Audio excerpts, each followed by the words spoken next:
নতুন একটা ভিডিওতে সবাইকে স্বাগতম জানাচ্ছি। আমি শিশিরনাথ রনি, ফোর্থ ইয়ার MBBS। আজকের আমাদের আলোচ্য টপিকটা হচ্ছে কার্ডিয়াক পেশি বা হৃৎপেশি। তাহলে আমরা জানি আমাদের হার্টের টোটাল 3টা স্তর আছে। আমাদের হার্টের আবরণ 3 ভাগে ভাগ করা যায়। এটা কি? এপিকার্ডিয়াম, বাইরের লেয়ারটা, মাঝখানেটা হচ্ছে মায়োকার্ডিয়াম এবং ভেতরটা এন্ডোকার্ডিয়াম। ঠিক আছে? মায়ো মানে কি? মায়ো মানে কোন একটা মাসল বা পেশিকে বোঝাচ্ছে। ঠিক আছে?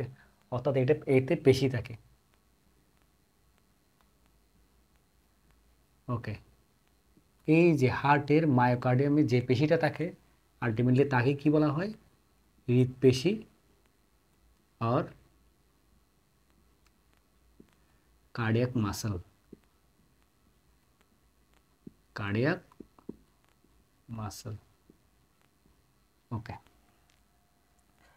তাহলে এখন আমরা একটু হৃৎপেশির গঠন সম্বন্ধে জানবো। আমি যদি চিত্রটা দেখি তাইলে আমি দেখব হৃৎপেশি একটু নলাকার। দেখব যে একটা সেলের সাথে অন্য একটা সেলে একটা কানেকশন আছে। এরা কি শাখান্বিত, অর্থাৎ এতে শাখা থাকে। ওকে, এবং একটা নিউক্লিয়াস থাকবে, ইউনিসেলুলার, অর্থাৎ একটি মাত্র নিউক্লিয়াস।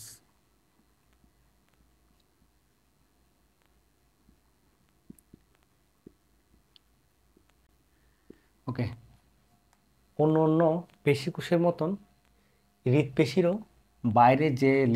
বাইরে যে কুচিল্লি আছে, অর্থাৎ এর যে একটা সেলের বাইরে যে কুচিল্লি আছে, হ্যাঁ, এর কুচিল্লি আছে। আমরা জানি কুচিল্লিকে সার্কুলেমা বলা হচ্ছে। আর এই যে যে সাইটোপ্লাজম, একটা সেলের ভিতর যে সাইটোপ্লাজম, পেশির সেই সাইটোপ্লাজমকে কি বলা হয়? সার্কোপ্লাজম। অর্থাৎ আচ্ছা, এখন একটা হৃৎপেশির, হ্যাঁ, 2টা কোষ যেখানে মিলিত হবে, 2টা কোষের সংযোগস্থলে এদের সার্কুলেমা, অর্থাৎ কোষঝিল্লিটা ঘনসন্নিবিষ্ট হয়ে যাবে। ঘনসন্নিবিষ্ট হয়ে একটা প্লেট গঠন করবে। একটা কি গঠন করবে? প্লেট গঠন করবে, যাকে বলা হচ্ছে ইন্টারক্যালেটেড ডিস্ক। যাকে কি বলা হচ্ছে? Intercalated disk. আর এখানে কি থাকবে? মায়োফিলামেন্ট থাকবে। মায়োফিলামেন্ট। এই মায়োফিলামেন্টে কি কি থাকে? Actin plus myosin. যেহেতু এরা সংকোচন প্রসারণ করবে, সেহেতু এখানে কি থাকবে? অ্যাক্টিন এবং মায়োসিন। ওকে, আচ্ছা, এই মায়োফিলামেন্টের গায়ে কিছু রেখা থাকবে, যেগুলোকে বলা হচ্ছে অনুপ্রস্থ রেখা। যেগুলোকে কি বলা হচ্ছে? অনুপ্রস্থ রেখা। আচ্ছা, এইখানে কার্ডিয়াক পেশিকে অনেক সময় মিশ্র পেশি বলা হচ্ছে। কেন? এরা কাজের দিক দিয়ে অনৈচ্ছিক পেশি, বাট এরা গঠনের দিক দিয়ে এরা ঐচ্ছিক পেশি। অর্থাৎ এদের মধ্যে একসাথে অনৈচ্ছিক পেশিরও বৈশিষ্ট্য থাকবে এবং ঐচ্ছিক পেশিরও বৈশিষ্ট্য থাকবে।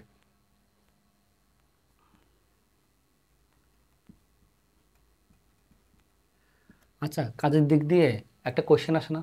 কাজের দিক দিয়ে তাইলে অনৈচ্ছিক পেশি হওয়ার সুবিধাটা কি? কাজের দিক দিয়ে অনৈচ্ছিক পেশির সুবিধাটা হচ্ছে, আমরা কি জানি ঐচ্ছিক পেশির ক্ষেত্রে কি হয়? আমরা যখন ঘুমাই যাব, যেহেতু এটা আমাদের ইচ্ছাধীন, আমরা যখন ইচ্ছা আমরা মাসল নাড়াইতে পারি, সেহেতু আমরা যখন ঘুমিয়ে পড়ি, ঠিক আছে, তখন আমাদের মাসলগুলো কাজ করে না। এটা যদি ঐচ্ছিক পেশি হইতো, আমাদের যে কার্ডিয়াক বা হৃৎপেশি, তাহলে সাথে সাথে আমাদের হৃৎপেশিটা কাজ করা বন্ধ করে দিত। ফলে কি হইতো? আমাদের হার্টের পাম্প হইতো না, অর্থাৎ সংকোচন প্রসারণটা হইতো না, যার কারণে রক্ত বিভিন্ন অঙ্গে, হ্যাঁ, বিভিন্ন জায়গায় পরিবাহিত হইতো না। আচ্ছা, এটা গঠনের দিক দিয়ে ঐচ্ছিক পেশি হওয়ার সুবিধাটা কি? আমরা জানি কি ঐচ্ছিক পেশি সংকোচন প্রসারণ হচ্ছে শক্তিশালী। ঠিক আছে, এখন একটা হার্টকে যেহেতু শরীরের সব জায়গায় রক্ত পরিবাহিত হইতে হয়, সেহেতু এর যে সংকোচন প্রসারণটা হবে, একে শক্তিশালী হইতে হয়।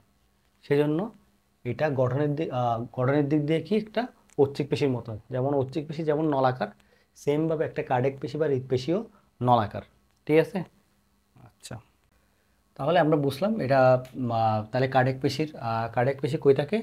মায়োকার্ডিয়ামের, অর্থাৎ হৃদপেশির প্রাচীরে অবস্থান করে। এখন আমরা এর ধর্ম সম্বন্ধে জানবো। ঠিক আছে, আমরা এর ধর্ম সম্বন্ধে জানবো।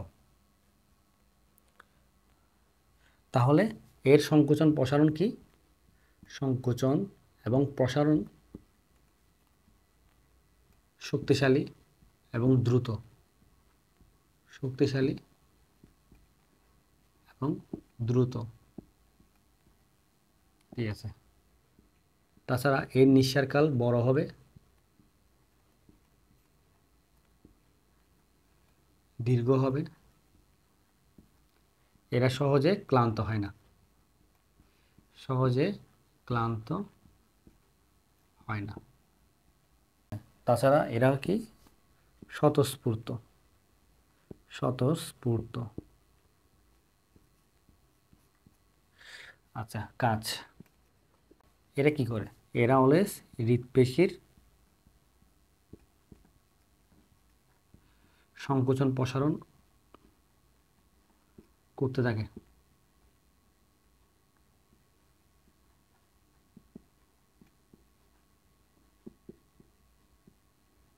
আমরা জানি কি, একটা বাচ্চার 6 সপ্তাহ হতে হৃৎপিণ্ড কি হওয়া শুরু করে?